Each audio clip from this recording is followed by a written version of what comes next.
What's going on YouTube? JT is Reborn here, and welcome back to another edition of my DC comic book reviews. And in this video, we're going to be talking about Absolute Batman Ark M, issue number 1. This pretty much is kind of like the annual of sorts, but it gives us the origin of Arkham in this universe, and also dives a little bit more into the origins of Absolute Joker. So we kind of had little glimpses of it beforehand in the previous issue, but here we get kind of a crazy reveal towards the end. It's a really messed up comic book, but it's a really well-crafted storyline. This one's written by Scott Snyder and Frank Thierry. That's right.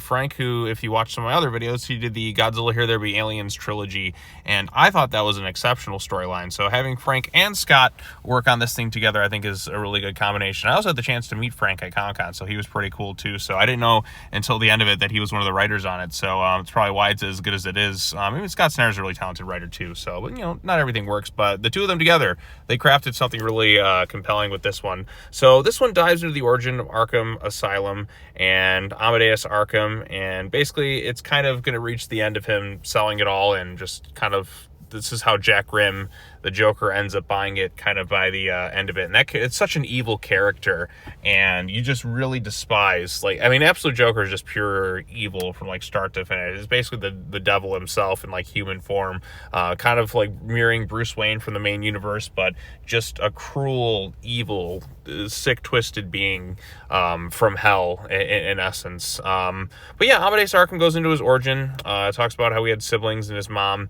and his dad fought in like a war, and basically he was killed during it, and then the soldier came to bring the letter to the mom, and the mom went crazy, grabbed the soldier's gun, killed the soldier, killed all his siblings, and then for whatever reason spared him and turned the gun on herself, and everyone else was dead in front of this child. So what a horrifying thing for a child to have to see.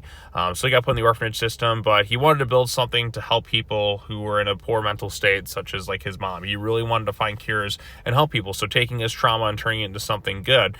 And at first it seemed to kind of be working a little bit, but there were some people that were just so cruel and so evil that there was no work around with it. Like, he just couldn't really help him, but he still tried. At one point he was visited by a child who was covered in all this blood. We do later find out that this child is like Jack Grimm, but this kid seemed innocent and all that, but really, as we come to find out throughout the issue, like by the end of it, like he was playing him the whole time.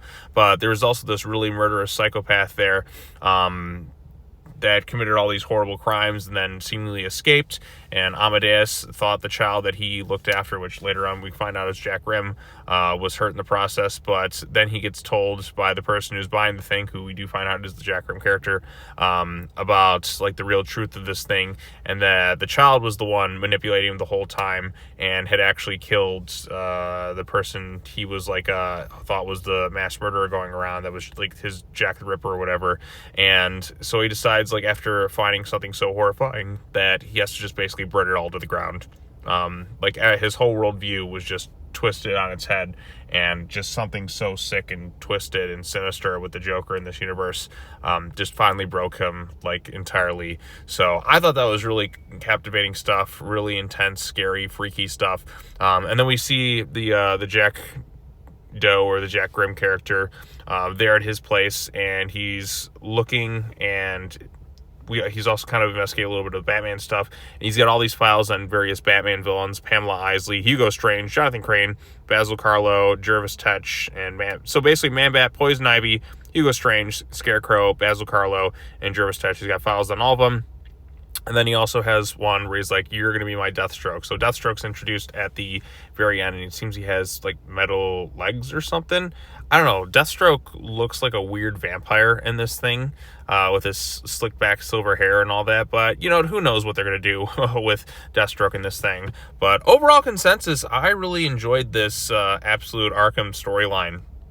It dives a little bit further into the evil of Absolute Joker, and just really sets him out to be really sick and twisted. I like that we got the origins of Ark M within this universe, the Amadeus Arkham thing, where it was kind of told from his past journals, and just kind of the reveal at the end. I mean, when this child first shows up, like, there's something off about this kid, as we're like coming to find out, but they kind of set up like this one psychotic killer. It might be the Jack Grimm character, but no, it's just the child who is the real like evil like manipulator and the things. So I mean, just a pure evil character, and I just can't wait to see Batman beat the hell out of him. It was like when Batman finally beat Absolute Bane, you're like, oh, thank God. But they're really kind of slowly orchestrating the arrival of like or as what did I call him, Joker, Epstein, Pennywise, Jeps or whatever, in the was it Absolute Batman number 15. So yeah, I mean, I'm keen to see like what more they do with this character, and like basically he's gonna be the one to kind of set up all the other various villains to face off against Batman at some point. But yeah, really good compelling stuff in this thing. I mean, this is one of the strongest issues of the entire Absolute run. It's up near the top for me, just the way it told the storyline and everything, the way it kind of laid out from the beginning to the end. And I feel like it's a good jumping on point for a lot of people within this title. It just, like I said, you don't have to have necessarily read everything else, but it gives you a pretty good idea of what's going on in the Absolute universe. Like it's a good standalone storyline of like how Arkham was kind of built within the realm of all this stuff. So, but yeah, I really enjoyed this one. Definitely a big thumbs up for me, and easily one of the strongest issues in the Absolute run for sure. So, but anyways, what did all of you think of this particular issue? If you read it, did you like it? Did you dislike it? Post your comments down below. Be sure to share this video with your friends, all the other fun stuff. I will be back again with some more videos. I got to catch up on my Godzilla comic books from last week. I had the Kaisei era and Teenage Mutant Ninja Turtles Godzilla crossover. So slowly but surely, I'm catching up with some stuff. Sometimes things just get delayed in transit, I should say, but we're getting there. We'll be all caught up before new comic books release this week, so I'm hopeful for that stuff. But I only have 2 videos to cover after this one, so we'll be pretty good. So yeah. But anyways, thanks so much for watching, everybody. As always, take care now. Bye bye then, and I will see you all in the next video. Peace out.